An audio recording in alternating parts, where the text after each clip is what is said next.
Welcome back, everybody. It's the bench. There's still some stuff out here. It came from the workbench. We're building that straight axle Phoenix. This is bag D. But before we get to bag D, we have to take a moment.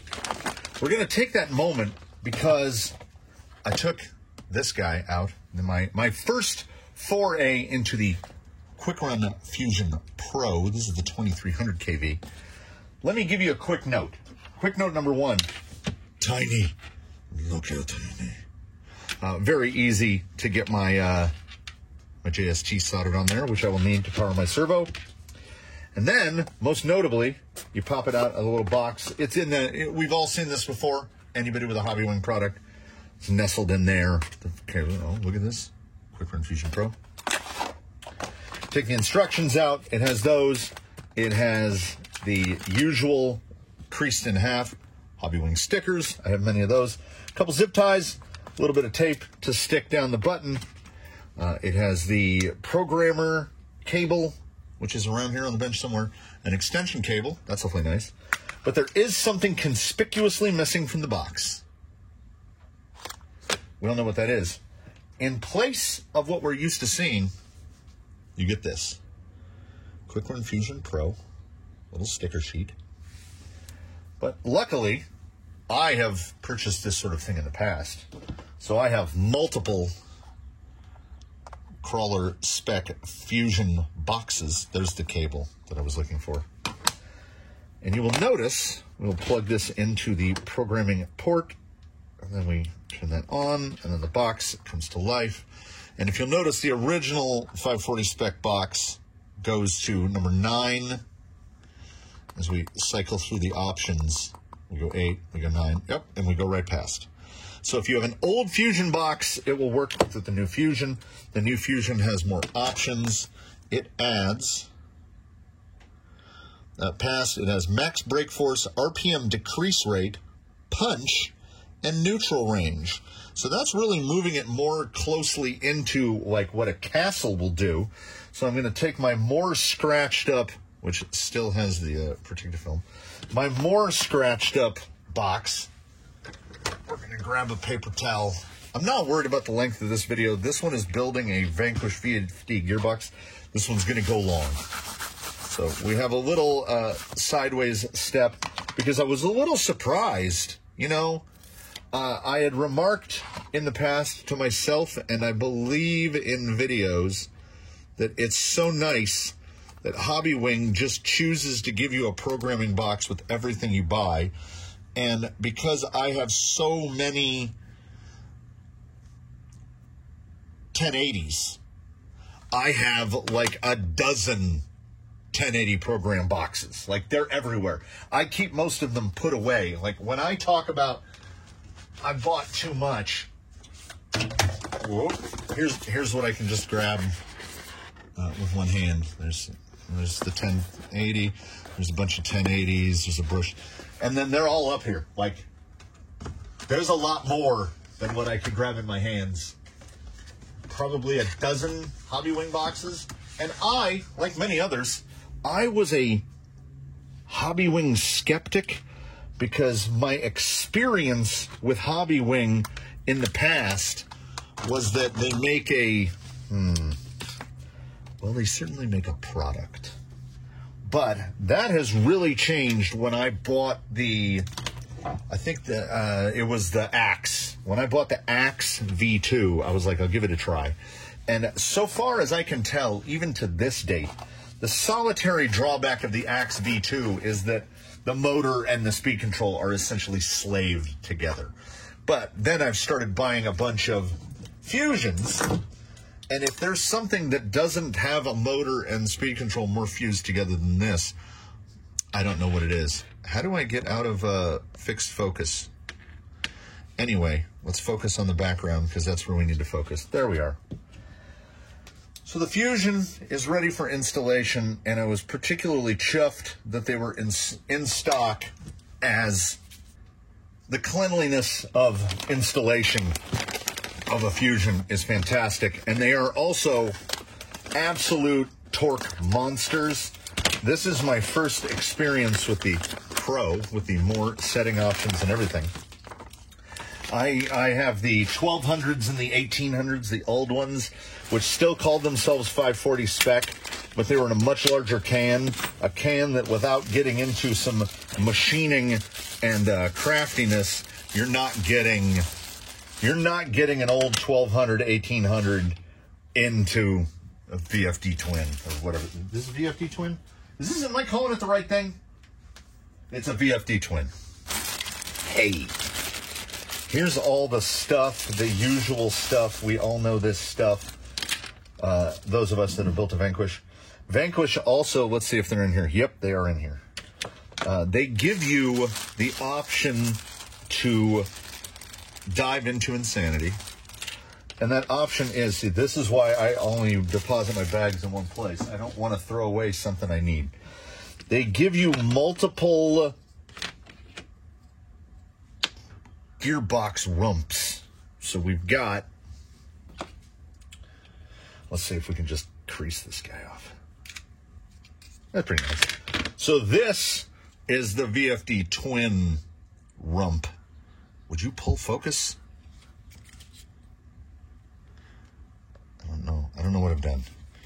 I think I've switched to some sort of manual focus. So there's the VFD twin rear end. I'm going to leave this focus close for a moment. Don't pay attention to the blur. Let's see if I can crease this one off. There you go. And here's the optional rump if you don't want any of the fancy stuff. Now, I don't know why you would, and I don't mean like it takes off a lot of stuff. I don't know why you would build this gearbox and not have all the stuff. Am I remembering this correctly, or is that a part that I need? No, it is. It is. It totally is. There's the focus. It totally is. There's the, this is from the other Vanquish. They give you the parts, and we'll see. And then there's a bunch of spacers if you're not omitting the selectable stuff. Actually, it might just delete dig. You might have, does it delete dig? No, it deletes everything. It deletes everything. Yeah. It drops everything, so it just cuts it down to a short little gearbox. I don't know why you would, I mean, I guess, look at that bag. I don't know why you would want, like, why would you opt for this? There's the spacers, so they must, okay. At nowhere in the manual for the Phoenix Portal do they mention omitting the dig and overdrive at all. It's never even alluded to. Like, they never even mention that it's a thing that you can do. So when you get to the end and you have a bunch of spacers left over and you've got this part, you're like, my God. Because I believe this goes here. Like that? Yeah, that goes like that. So that's to do dig overdrive. What did I do to the focus? That's for the dig overdrive. And if you don't want it, you just omit it with this guy. But we will see. I haven't even opened the manual to that part yet.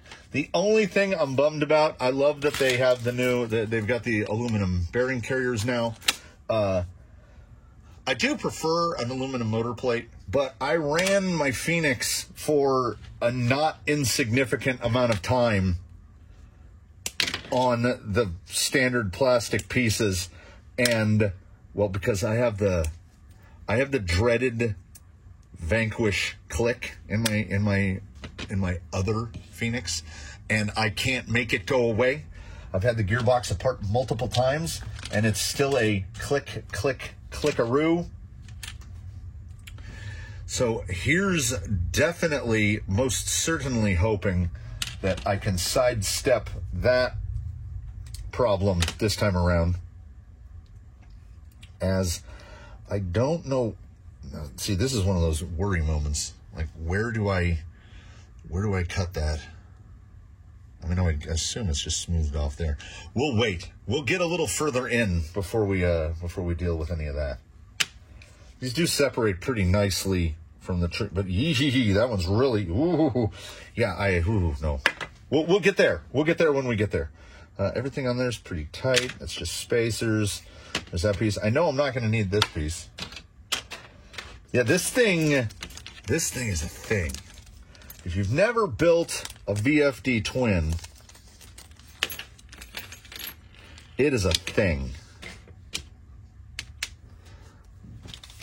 That is the spur shaft, which will give you an idea why the VFD Twin is definitely qualifies as a thing. And when building a gearbox that has both selectable overdrive and dig in it, look at those actuator links. I had it perfectly focusing before, and now I've got to deal with it. Look at those actuators. It's so nice. Everything is just so good. Stock pinion is a 13. We will be opting for that stock pinion. I do have down to 9 if I feel like it's too saucy. There are enough screws in bag D1 that we are going to grab a little. We're going to grab a little RPM to stop things from rolling away. There's a lot of stuff in there. There's shims. We got a hider. There we go. Those are the little dirt anti-flappers, and I felt like something hit the ground. We'll find out. I have extras. I got more stuff. I got more stuff if it turns out to be a problem. Yeah, anyone concerned about the... Look at that. Oh, that's unfortunate. Like, really? That was really on there. Anyone concerned about the complexity of building one of these kits? Here's the thing. If you saw parts 1 and 2, the axles fly together. The chassis flies together. This is the heart of the monster. And I had a bit of a time when I built my first one of these. There were parts that got taken apart and put back together. And I mean more than a couple. Because let's just say some of it is not expressly intuitive. Some of the bearing fitments feel like they could be a little more snug, like that. But they fit well enough. Also, on my other gearbox, I have the aluminum versions of these. And I don't 100% know if they're anything beyond purely cosmetic, as I replaced them thinking, well, maybe that's part of the reason I've got clickery. But as it turned out, no. Because if anything, when I started replacing parts, the click certainly didn't get any better.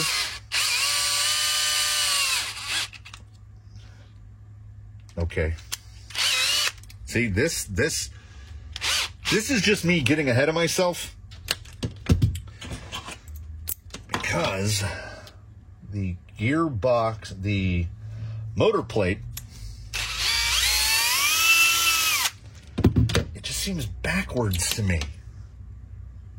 No, I had that right. Damn it. Here I am. Here I am. Here I am in all my glory. I don't cut any of it out. I am certainly not perfect at this. I would like, if anything, if nothing else, for people to feel like, well, if that guy can do it, clearly anyone can do it. And I don't think you're wrong. You know, as I'm tightening these down, I'm looking at what I'm working with, and I am indeed thinking to myself, let's walk over and look in the bins and see if I have any rod. And I might be able to just, like, you know, no time like the present to throw on some custom. This is the part that really weirds me out. See, I'm building this correctly. Damn this focus. The little pretty flat part, this is VFD's on the back. You'll never see that. Like this part goes, see, these go through like this. You will literally never see any of that. But props to that, because I am also guilty of manufacturing a part and painting parts on the inside that will never be seen. So you know what? I am going to see if I have anything that might that I might be able to use for those. They look like a fixed length. I mean, let's put it on the table where it belongs. Sometimes I do things just because I can, but I don't know if this will show up on the camera at all. Can you see there is like a whiting? You can see it right there. So when I inserted this little guy in here to act as a tightener, this is nylon. You can really see it there. See, you can almost see, it's like this guy is magically appearing through. Because they're nylon, they're pretty bendy. So I don't consider, and the little flaring on the edge there, so I don't consider it a completely bad idea to replace these with aluminum. I think they might make more of an impact than if this is aluminum, because this is, I mean, look at that. It's 7 millimeters thick. It's got relief cutouts. This does not, there's zero flex in this. You do that aluminum for cosmetics. I can see actually replacing these with aluminum, which is what I did. I dug into the bins, and then we have, and I think this is, I think it's delicious. So how did he do, though, is the question. How did he do? 6158 in the millimetrics. Plastic 1. 6154. I mean, we're talking 4/100ths of a millimeter. Let's call that the same thing. Number 1. 6163. Number 2. 6161. So for a faux machinist, I am not the real thing. I will consider 2/100ths of a millimeter. What is that? Somebody eminently familiar with the metric system, let me know. What is 100th of a millimeter? Micrometer? It's not a nanometer. It's something. I'm going to do these by hand just because. We got to see. Did I tap this one through enough? No. I got one perfect. Oh, and because this is an old axial suspension link, 5.5 wrench fits perfectly on these flats, and by perfectly I mean snaps on tight. Let me get this one tightened, and then I have to take the other one. Yeah, that's not going anywhere. So let me take the other one back to the lathe. As you can see, I only tapped it to about 10 millimeters deep. I did not take into account that these are 12s. That's my bad, y'all. I don't know. I feel like the threads were run deep enough. There might just been a little burr in that one. I've gotten them nice and tightened down with the wrench. Time will tell if I should. I clean them out with brake clean. Time will tell if I should have used thread lock on that. They're pretty well clamped together once everything goes on. So here's, you know, this is me just being senselessly optimistic. But I'm hoping that will not prove to be an issue in the future. Slipper pads, guys. Vanquish in the place of a spring for setting slipper tension. They use an elastomer. This little guy has never proven to be a problem. The instructions say tighten it and then back it off a half a turn. Torque spec 60 ounce-inches. I'm not expressly sure I followed that. Oh, look at that. Because I've never had any issue with the slipper loosening or anything. So if I did set a slipper torque setting, I don't recall consciously doing it. Don't forget the bearing inside the spur, and then it mounts what is, to me, what you would assume would be the wrong way, and very, very snug. Then we go this guy. Then we go elastomer. And then we go nylock nut. Do I have a wrench out here? Of course not. Why would I have a wrench out here? We will go nut driver. And as we have, I think this is why they have you do it in this order, because then you can pin it and do it easily. So I just went to like going. Like that feels really tight right there. I did like a, I kind of use, and then watch it. Oh, that's just one bearing in place. It's basically just floating.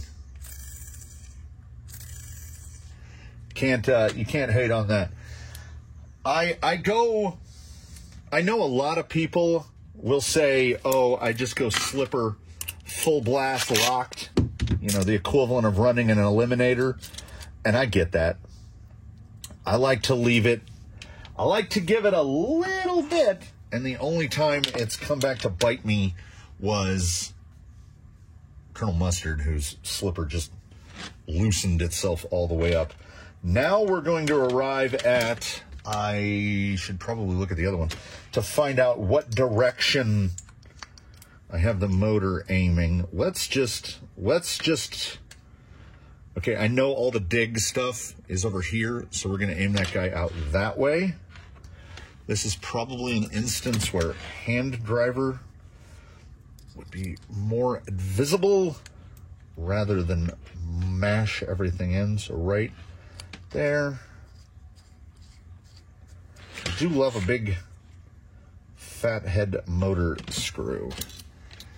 Definitely enough room behind the back of the Fusion Pro, the original, the OG Fusion. I mean, effectively, make sure that moves. Okay. Effectively, that's what you've got. Like, that's how much space you have behind the can, because the back plate, don't quote me on this, sits somewhere around, like right up against like that. So there's a couple mils behind this.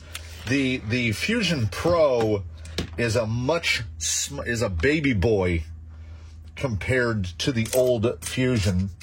Set screw. Those are two. There it is. The old ones are big. They're basically,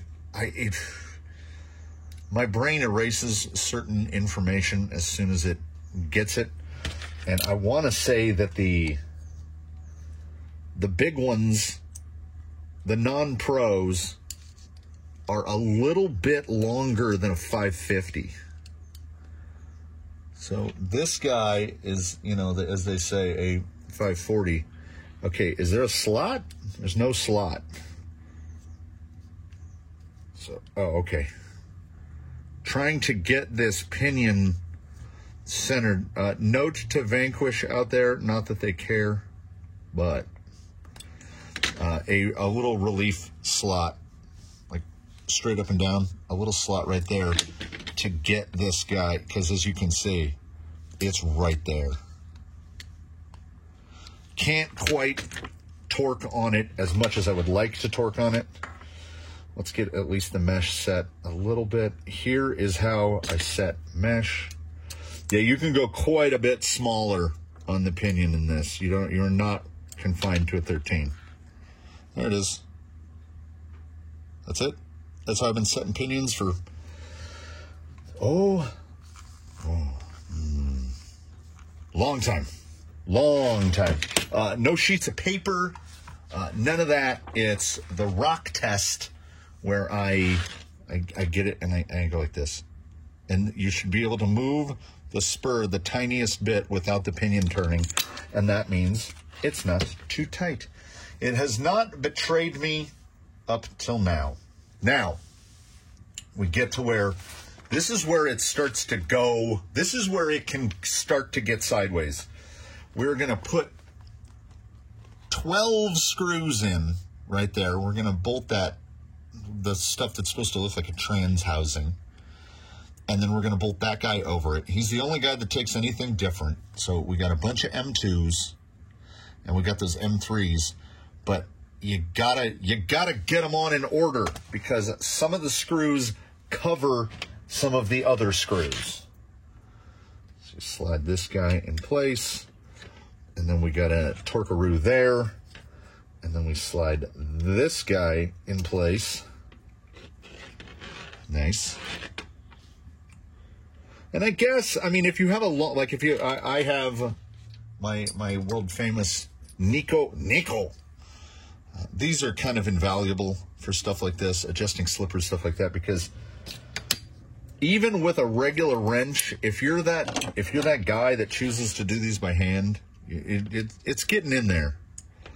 You know what? I am going to shut up for a second, and I am going to put these in because, I mean, honestly, what it's putting in 10 tiny screws. I don't want to do it. Who wants to watch it? 12 screws dutifully installed, and yes, I did almost forget one of the 2s. That is the plate that goes here. And as you can see here, when Vanquish says 540, they mean 540. What do we got? That's not 3 millimeters. 2.5 millimeters between the end of that can. So provided that the speed comes out where we like it and where we want it and all the other stuff, that might be the perfect power plant as far as I'm concerned.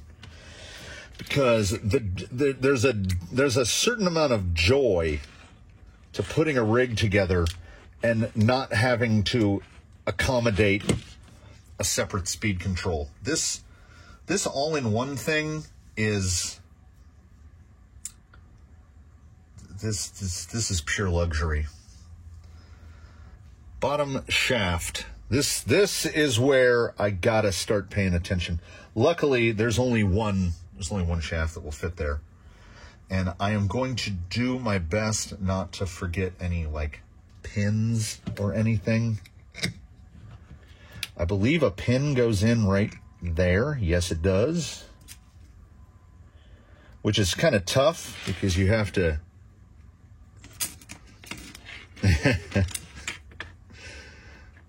you have to turn everything to get the pin in. Okay, there's the pin.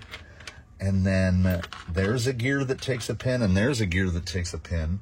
23 tooth gear with a width of 11.3 millimeters. Luckily, these are mostly to scale what's in the manual. Like the gear, when you overlay it, it doesn't precisely match what's in the manual, and the pin falls out.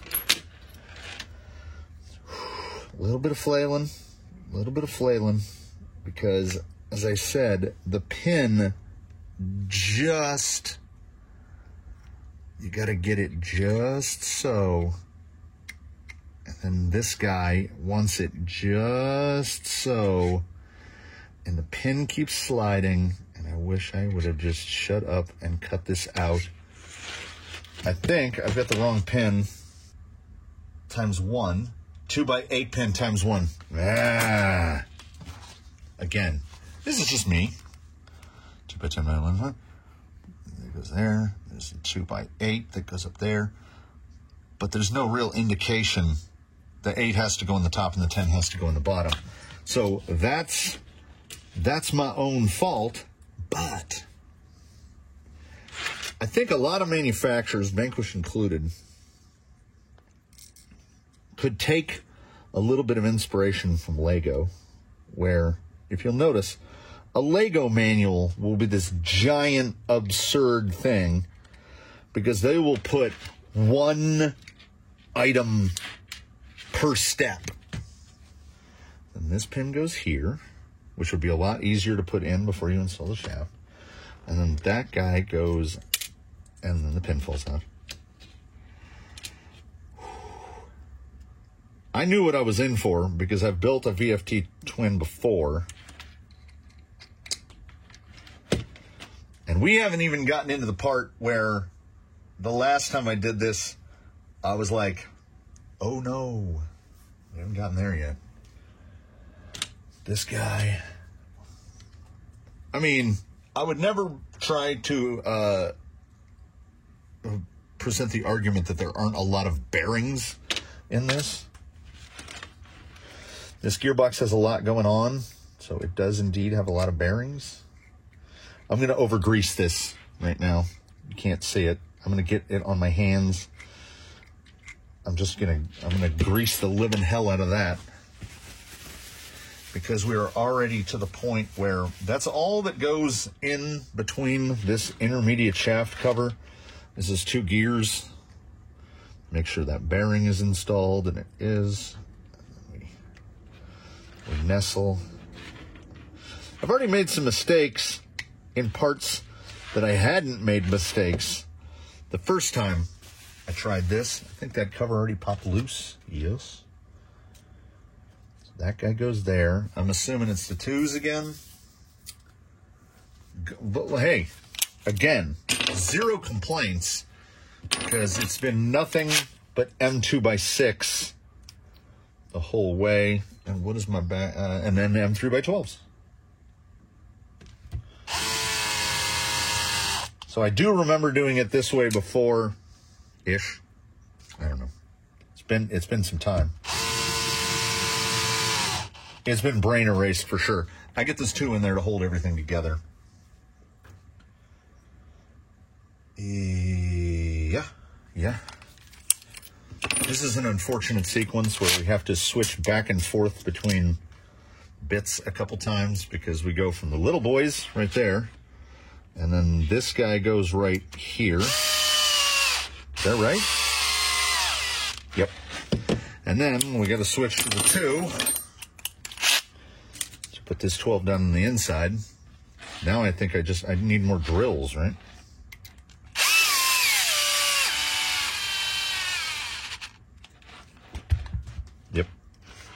Yep. Spread some of that grease around. Okay, we're to there. We are to there, which means we have not gotten even close to the part that makes you go, why is this happening to me? As you can see, in that little bit of a wide shot there, if you look at everything all together, that's still a lot of bearings on the bench and a lot of gears. I'm not upset about throwing some axial on there to get those shafts stiffened up a little bit. I am 100% fine with it, because it does feel really solid, and that's good. Here's where a bunch of the bearings are going to go. We have, just like putting together a transfer case, really, if you can get the bearing installed correctly. This I remember being a somewhat problematic with the aluminum or the plastic. They are just, like, the tolerance is there, but it's not that super tight, super tight tolerance. And now we're going to get to the part where this page of step, this is where it went awry for me, because I was getting the wrong gears and the wrong shafts in the wrong places. I do see a 2x8 up there, but like I think where the problems came to be was I was putting stuff on in the wrong order. Like, that pin can't go on until this has slid over it with the bearings on it. Then you have to put the pin, then you have to put the gear, then you have to put the ring. And to some of you out there, you might just look at it and go, well, yeah, it's obvious.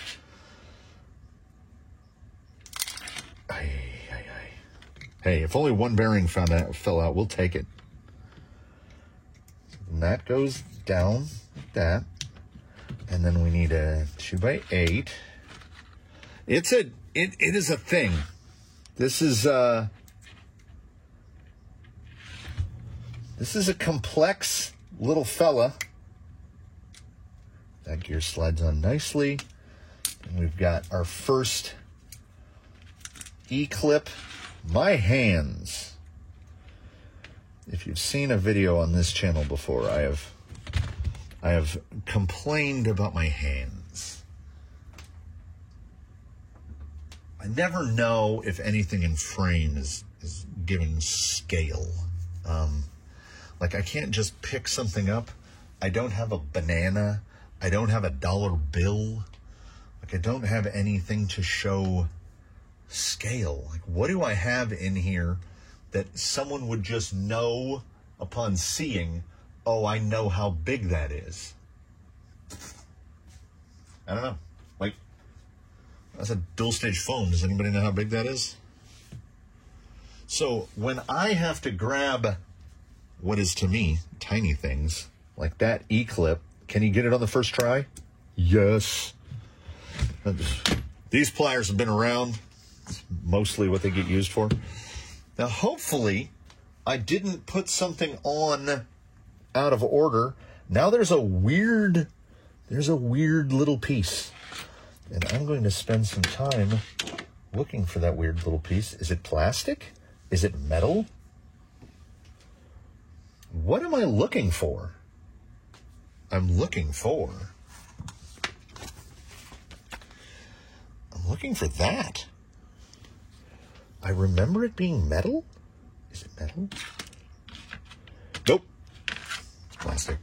It's plastic.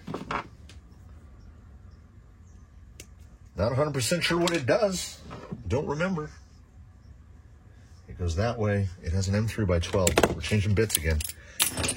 You use all the tools inside this transmission. And this thing, I will call anything else installed in any other vehicle, primarily, I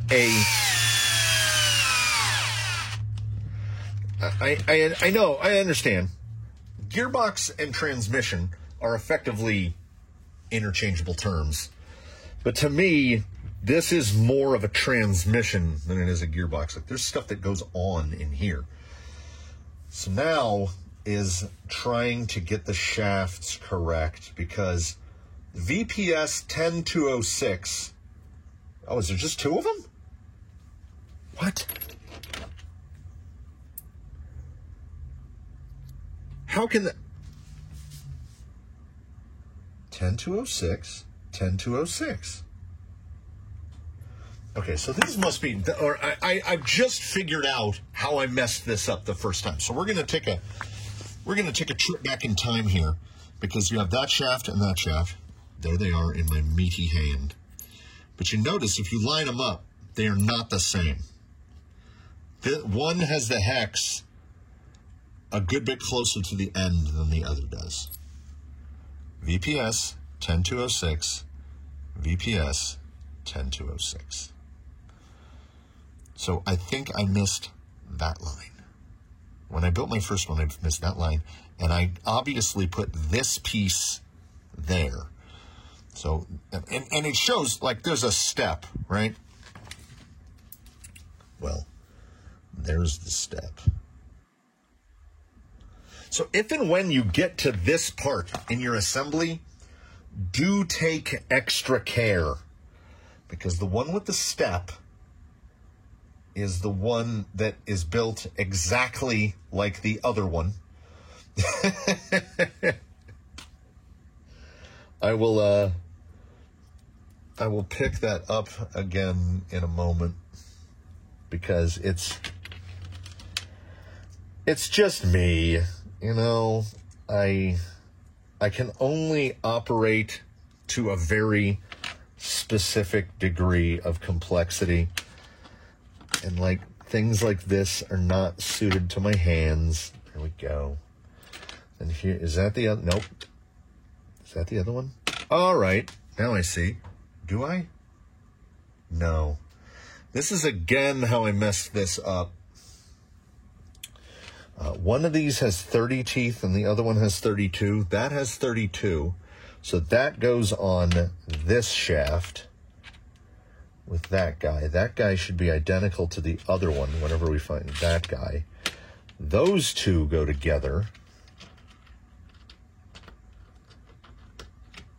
I apologize for long moments of silence. My brain is doing everything that it can. So the 32 tooth goes to the shaft with the step in it. He goes like that. Is there anything that goes on there like an E-clip or anything? It doesn't look like it. There's just a washer. Little washer friend. Let's not drop that at any point. Okay. What else? Something else goes on that shaft, right? No? That's it? That's it. So the top, well, we'll call it the top. Watch a banana hands fail to pick things up. Okay, that is all that goes on there. I'm assuming that goes in there. So this shaft, the hole goes that way. Yes. Then we've got the slidey boy. And then we've got that guy. Trying not to poke any bearings out. And then he also gets a washer. I know this is enthralling. I think I omitted all of this. Was that the intermediate? No. The intermediate is hexi shaft, which thankfully doesn't have a front or a back. And then it's this guy? Yes. And VPS 10201. If that's not marked somewhere. Yeah, so I've got that one and that one and that one and that one and that one. And let's just hope that one of these is to scale. I'm going to guess it's this one. Here's my guess. I just cut that one off. And it matches the image in the book. I don't know if it makes a difference, but it has this facing out like that. All right, that's the idler. That guy goes in the middle. I'm going slow and I'm talking a lot because I messed this up so bad last time. I had to take the entire gearbox apart and effectively start over again. Well, the entire aft end of it. Oh, also, there's no real good way to. Oh, I did. Yeah, let's get our good friend here into work. It's a fun noise. Panavice isn't used to dialing this far open because he's used to holding like XT60s. I don't need a tight clamp. I just need something to hold that up just like that. This makes things easier. So if you have a Panavice available, if you have a Panavice available, I highly recommend.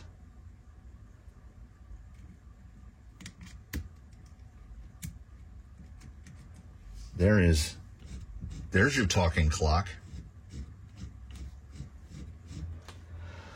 And then we will, this is my quick and dirty method here.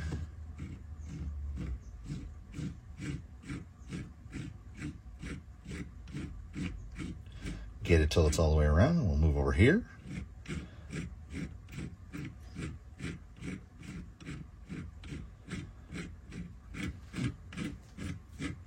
Greased. So I feel like I got that right. Now, install bearings and bearing plate. And then there's the lockout. But there's a plastic piece and a metal piece, and I will fudge this up at the first opportunity. Woo! Bunch of bearings are going to fall out. Drop that down in there. That went okay. Drop that down in there.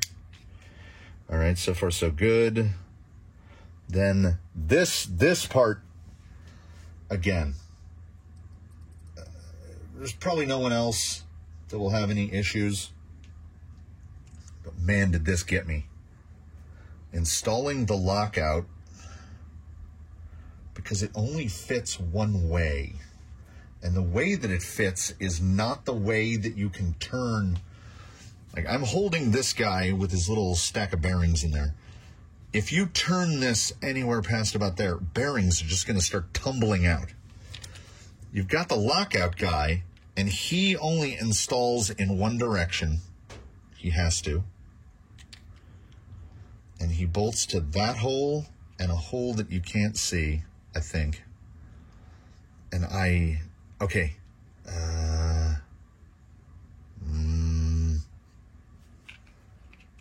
I recall doing this more than once. There, okay. I want to say that's right. I think that's right. Here's hoping that that's right. Because once that lockout is in place, it will hold everything together. I fully confess that, first ant of the day. Once I've tapped to focus on something up close, the camera switches to like manual focus, and then I'll just leave you staring at a blurry chunk of transmission for a while. I do apologize for that. I forget. The Rambler starts a rambling, and I forget to switch them back. So now, clip 2, we got to basically work on this thing in vertical rocket launch configuration. Otherwise, everything falls out. The E-clip goes... Where'd my ancient E-clip pliers go? The clip goes here. That is the top shaft, yes. Come on. Come on.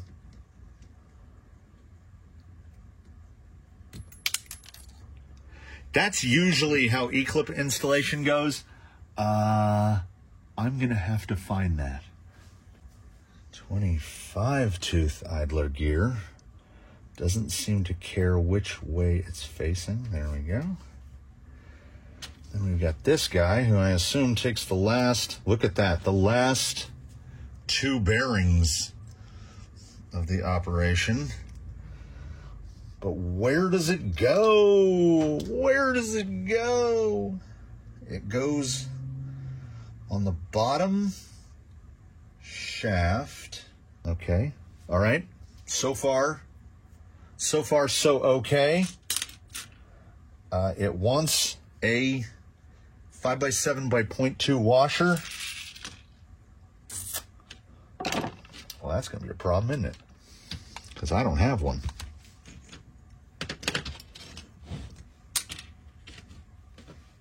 I don't know what that is.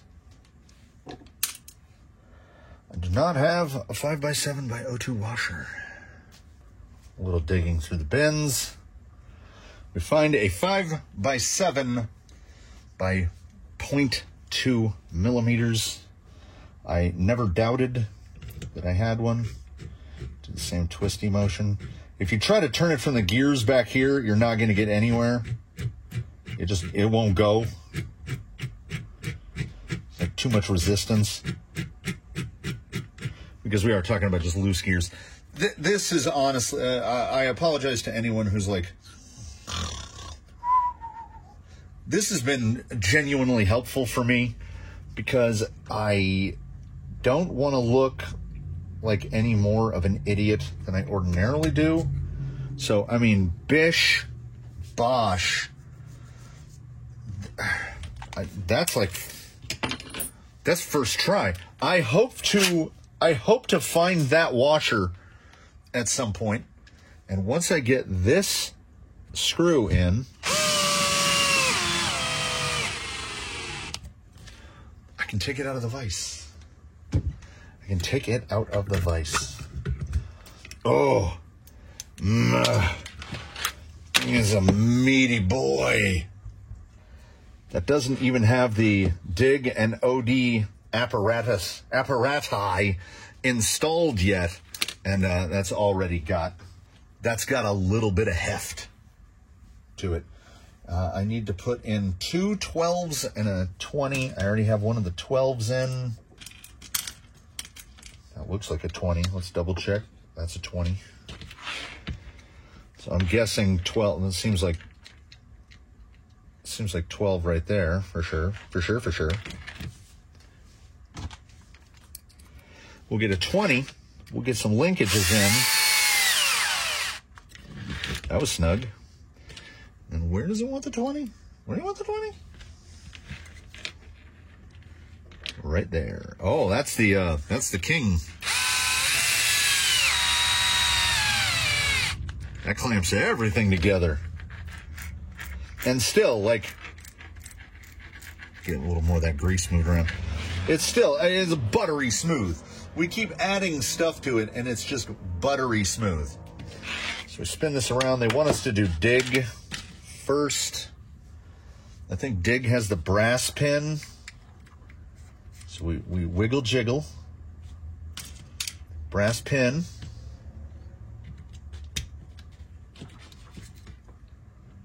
Almost. There it is. There's dig. Now this was the part where people were like, this is a potential for how clickety-clack begins. I don't know how much of it is true, but they claim that the retaining screws that hold the cover over the dig unit can get in there and cause a click. Those need to be set flush. I will do that by hand.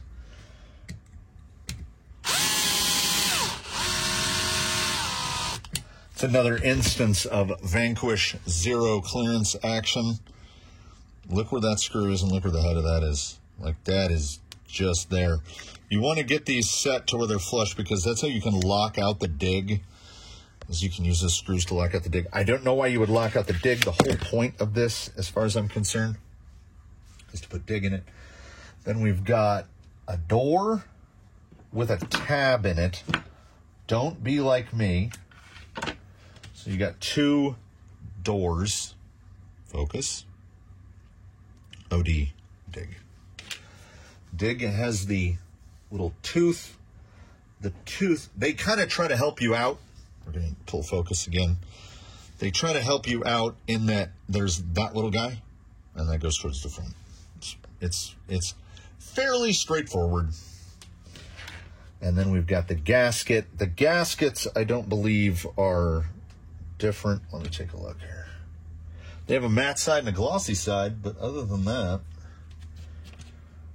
we'll put matte side out because I like it. So where I landed on how to get this guy on there, because all that happens is the dig arm just tries to push this thing out. Where I arrived with that was I took the 4 M2x6s and I put them all in place. So I installed them all thusly, and they have enough resistance against the little rubber fella that it doesn't try to pop back out. You can slide it back in and the link arm won't push everything apart. That was the meta I arrived on for that, just by purely going, this might work. I have now also, now that I'm staring at it, I had really wondered what this guy is for, and he remains unmentioned. Come on, pull. Okay. He remains unmentioned. I believe what that fella is if you install the optional this rear end, it's to space the 2 bearing carriers apart, because there isn't a bunch of gears in between the 2 anymore. So I believe the brass pin is in. Now the brass pin has to come back out because the brass pin goes through both. I forgot that they pivot on the same axis, which makes it a little trickier. It was much easier to get them to link before. Okay, so now that they are in place, we can take the OD housing gent, right like that, and it's 2x6. 2x6s all the way around. You may notice me instinctively just going, every time I put a screw in, I can't help it. I got to twist it a little because I still feel like it feels so absolutely buttery smooth. And I've got the clickiest click out of my other one. And it is otherwise a pretty silent drivetrain. Even my other is fitted with Castle. And Castle has oddly noisy, nice authoritative snap into the different ODs. Let's get this guy on. And once this guy is on, we just have to explain to ourselves why there's a bunch of extra screws in that RPM tray.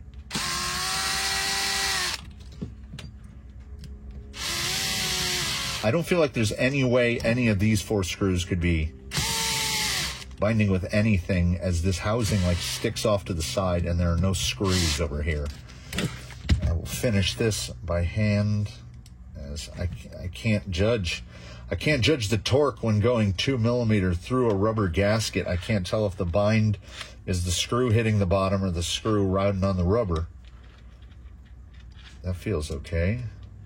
Feels right there. Everything is good. I do believe that once that has been placed, once that is in place, I just need to do what I neglected to do at the beginning, which is cut the, so that's just one more sprue in the box. So these go, that goes there. We're going to run a gear cover on this because this should be next to no maintenance. Oh, also, one last complaint as we're wrapping up Bag D here. From the very beginning, they just show 10144, aka the gear cover. There he is. And then for the rest of the book, he's been slid into place, and he's in place in the gearbox. But the screws that hold him into place are screws that go into the chassis. So, I mean, he does snug fit, but he's not actually on. I'm not sure if my other Phoenix has a gear cover on it. It does. It was not initially built with one because I missed that step, and then you got to take some stuff apart to get to it. But then we go right there. Look how that just sits in there. We've now got a couple pages here. M3 by 16 by 2. That's just the front ones. Okay, let's get the 16s out of the way. And then just 3 12s and that guy from the bottom. And that's all that holds this in, because it doesn't have all of its servos and stuff in the way. So it's genuinely just 6 screws to get the gearbox into the truck. And then once everything is in place, to make a semi-obscure car reference, this is changing the spark plugs on a 1990s 300ZX if you need to get anything apart, where you had to disassemble most of the vehicle just to get to the spark plugs. So is it just 2 on the side? It is. That's it. It's 2 on the side. 1 from the belly. And we have an operable gas swing dig. 1 more screw, everybody. One more screw, and it's blissfully over. That transmission went together, I guess experience helped out here, because that went together so much more easily than when I built it the first time. The first time was agony because I got those shafts wrong. And this time, I feel like I didn't get anything wrong. I feel like I done did something. And here's a very Vanquish thing for you. Basically, all these bits, see, that says dig and that says OD, those would be covers. I don't understand. Because if you have this rear end on, that goes just like that. Drive shaft still comes out of the same spot. Everything still bolts in the same places. Like, so where do these covers go? Like, I guess you could put that VFD one on instead, and then they have the one that looks like a little shifter that you could put on instead, and then you got bearing carriers. This is if I have one beef. If I'm going to put some beef on Vanquish at this point, it's that I have finished building the gearbox. Here's all the stuff. And to the best, oh, let's not forget this guy. And to the best of my knowledge, I'm going to leaf through off frame here for a moment. Nope. They never once mention how to build the gearbox without overdrive and dig. I guess you could figure it out. I think what might get sticky would be all the different length spacers. And then I guess that is just a filler plug for where the brass plug is that these guys ride on. And that would hold the bearing carrier in place, and there's the bearing carriers. That's like a slipper delete, I guess. They never mentioned that. So nothing in that pile over there is ever mentioned by Vanquish as to where it goes or what it does. I've just sort of extrapolated that it is fancy stuff delete. So there you have it at the close of this part, of the close of this build series. And here's the thing. If you're a guy or gal, if you're a human person whose goal is to build yourself some sort of lightweight, this fella's not it. Because let's push the axles off to the side here. Axles weigh what axles weigh, right? Let's turn this on. Let's set this to our good friend grams, which it already is. So here we have a chassis, a VFD twin, a servo, and a fusion. 1,042 grams. That is 2.3 pounds for chassis, transmission, servo, motor. We are going to have to add 2 more servos. Of course, it's going to have axles.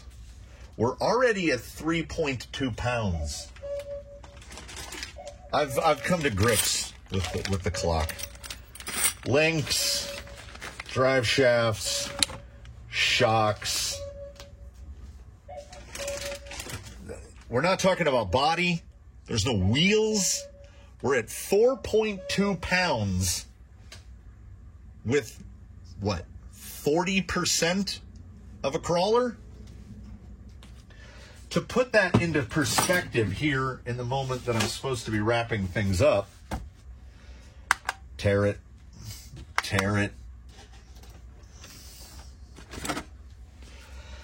Jake is 5.4 pounds complete with heavyweight wheels, tires, body, speed control, everything.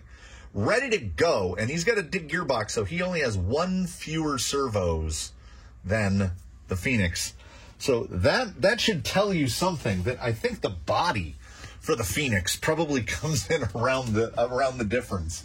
So a Phoenix without wheels and half of its electronics weighs as much as a completed rig. Like 5.5 is not a lightweight to most people. For what runs here in the canyon, 5.5 pounds is lightweight. That's a lightweight.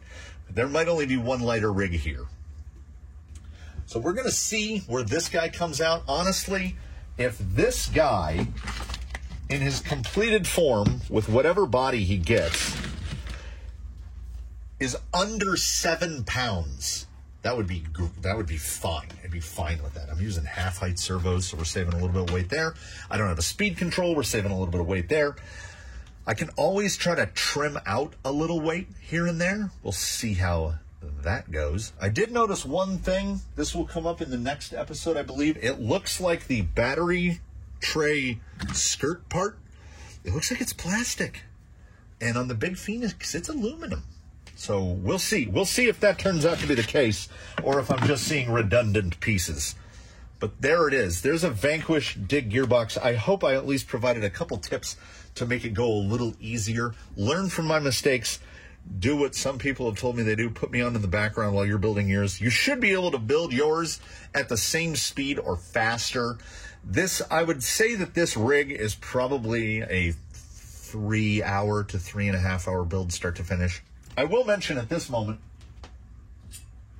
his wheels are already chosen for whatever body goes on here. We've got 888s, basically. You can see from the back, it's an 8-hole, and then I've done the beadlocks rings with 8-hole, and then there's 8 more little holes. I think they look really good. I'm ordinarily not a fan of gunmetal, but I really like the look of these. I can go with whatever offset I need to go with. I think these are going to look great on here. That just felt never. Ignore all that. Those are the wheels. Tires have not been selected. I'll talk more about that when I build the remainder. Hopefully, I can get EFG into the next installment. And hopefully by that point, as I'm going to try to stagger the uploads of these, I've gotten some ideas for bodies, gotten a line on where to get a nice body. I don't know what I want to go with yet. Like I say, the Bushido would be the dream. But I think it will probably remain a dream unrealized. So thank you for sticking through with this one. Everything about it is so good. As you can see, I'm to this point in the construction and I've changed 2 parts. Like, that's why this thing runs antithetical to the philosophy of the Canyon. What you take out of the box is effectively all you need. You don't need other stuff. It's that good. So we will press forward in the next episode. This was 3. In episode 4, we should be able to get it into a powerable state. I don't know if I have the gumption in me to ghost ride it. No body. But I do have a body that I know will fit. So, I mean, there's no saying I won't slap that thing on here just to give this thing some wheel time. So we'll talk more about that then. I hope you've enjoyed this. I've enjoyed this. You know what? I had a good time. I hope you had a good time with me. So stay tuned for the next one so you're not just left with a portion of a built Phoenix. If you have any complaints about me not using the Phoenix body, please do mention that below.